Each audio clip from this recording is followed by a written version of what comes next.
ஜபத்தின்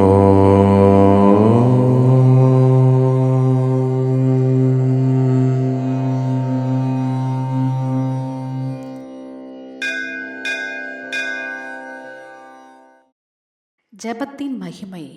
ஜபத்தின் மகிமையை நன்றாக அறிந்தவர் வசிஷ்டர். ஸ்ரீ ராமாயணத்தில் வசிஷ்டம் ஜபதாம் வரம் என்று ஜபம் செய்கிறவர்களில் சிரேஷ்டர் அவர்தான் என்று சொல்லியிருக்கின்றது. ஸ்ரீ மகாபாரதத்திலும் ஜப மகிமை பற்றி சொல்லப்பட்டிருக்கிறது. யுதிஷ்டிரர் கேள்விக்கு பீஷ்மர் பதில் சொல்கிறார். ஆச்சமனம், பிரணாயாமம், அங்கன்யாசம் முதலியவைகள் இன்றி ஜபம் செய்கிறவர் ஸ்ரத்தை இல்லாமலும் சந்தோஷம் இல்லாமலும் ஜபிக்கின்றவர்கள் நரகம் செல்வார்கள் என்கிறார் பீஷ்மர். மேலும் இது பற்றி பீஷ்மர் ஒரு கதையும் கூறுகிறார். வேதங்களை நன்கு அறிந்த பிராமணர் ஒருவர் காயத்ரி தேவியை குறித்து ஜபம் செய்து தவம் இருந்தார். தேவி பிரத்யக்ஷமானாள். அவர் கேட்ட வரம், எனக்கு ஜபத்தில் ஆசை வளரட்டும், மனம் எப்பொழுதும் சமாதியில் லைக்கட்டும் என்பதே. தேவி அனுகிரகித்தாள். அவர் மீண்டும் ஜபம் செய்தார். தர்ம தேவதை தோன்றி ஜபத்தின் பலனாக நீ சத்திய லோகத்தை சம்பாதித்திருக்கின்றாய், அந்த லோகத்தை அடைவாயாக என்றது. பிராமணன், தர்மமே, எனக்கு லோகம் எதற்கு? துக்க சுக சம்பந்தம் உள்ள தேகத்தை மறுபடியும் அடைய மாட்டேன், நேராக மோட்சம் போவேன், நீ செல்வாயாக. தர்ம தேவதை, நீ அவசியமாக சரீரத்தை விட வேண்டும், ஆகவே ஸ்வர்க்கத்துக்கு போ. பிராமணன், தேகம் இல்லாமல் ஸ்வர்க்கத்தையும் நான் இச்சிக்கவில்லை, அதனால் எனக்கு ஸ்வர்க்கம் வேண்டாம்.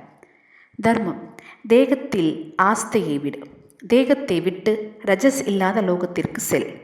பிராமணன், ஜபத்தில் ரமிக்கிறேன், அந்த சனாதன உலகங்கள் எனக்கு வேண்டாம், சரீரத்துடன் ஸ்வர்க்கம் போனால் போவேன், இல்லையேல் வேண்டாம். உனக்கு சரீரத்தை விட இஷ்டமில்லாவிட்டால் இதோ காலன், மிருத்யு, யமன் மூவரும் உன்னிடம் வருகிறார்கள் என்று சொல்லி தர்மம் மறைந்தது. அப்படியே ஆயுள நிர்ணயிக்கும் காலதேவதையும் பிராணனை கொண்டு போகும் மிருத்யும் புண்ணிய பாவங்களுக்கு பலனை கொடுக்கும் யம தேவதையும் அவனிடம் வந்தனர். யமன், நீ செய்திருக்கிற நல்ல தவத்திற்கும் ஆசரணைக்கும் பலன் கிடைத்திருக்கிறது, நான் யமன் உனக்கு சொல்கிறேன்.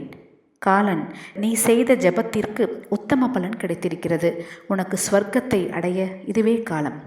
மிருத்யு, நான் மிருத்யு, காலத்தால் ஏவப்பட்டு உன்னை அழைத்து போக வந்திருக்கிறேன். பிராமணன் அவர்களுக்கு சுவாகத்தம் உரைத்து அர்க்கியம், பாத்தியம், ஆச்சமனீயம் இவற்றை அளித்தான். அப்பொழுது தீர்த்த யாத்திரை செய்து கொண்டிருந்த இஷ்வாகு என்ற அரசனும் அவ்விடம் வந்தான். பிராமணன் இஷ்வாகுவையும் பூஜித்து, அரசே, நான் தங்களுக்கு என்ன செய்ய வேண்டும் என்றான். அரசனோ, நான் அரசன், நீர் பிராமணர், உமக்கு பணம் வேண்டியதை கொடுக்கிறேன் என்றான்.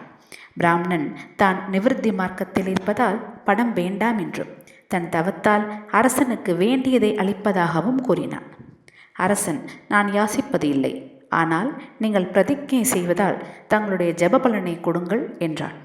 பிராமணன் அப்படியே தான் செய்த ஜபபலத்தை அவனிடம் அர்ப்பணம் செய்தான். அரசன், உன் ஜபத்திற்கு பலன் என்னவென்று தெரியாதபடியால் அதை சொல். பிராமணன், நான் ஜபத்திற்கு பலனை உத்தேசிக்கவில்லை, அதனால் எனக்கு தெரியாது, நீர் பலனை கேட்டபடியால் கொடுத்து விட்டேன். அரசன், நான் கொடையாளி, பிறரிடம் வாங்குபவன் அல்ல. பிராமணன், நான் தங்களை தேடி வந்து வாங்கிக் கொள்ள சொல்லவில்லை, நீர் வந்து கேட்ட பின் கொடுத்தேன், வாங்க மாட்டேன் என்றால் எப்படி? இச்சமயம் தர்ம தேவதை இடைமறித்து, நீங்கள் இருவரும் வாதம் செய்கிறீர்கள், பிராமணனுக்கு தான பலனும் சத்திரியனுக்கு சத்திரிய பலனும் கிடைக்கட்டும் என்றது. இதற்கு இருவரும் இணங்கவில்லை. இருவரும் கோபமடைந்தனர். இவர்கள் கோபம் விரூபன், விக்ருதன் என்ற பெயருடன் தோன்றி விவாதம் செய்தன. முடிவில் அரசன் பிராமணன் கொடுத்த தானத்தை மனமில்லாமலே பெற்றுக்கொண்டான். பின் அதையே பிராமணனிடம் திருப்பிக் கொடுத்தான். இருவரும் பிரம்மலோகம் சென்றனர். ஆகவே ஜபத்தின் முடிவான பலன் மோக்ஷமே என்கிறார் பீஷ்மர்.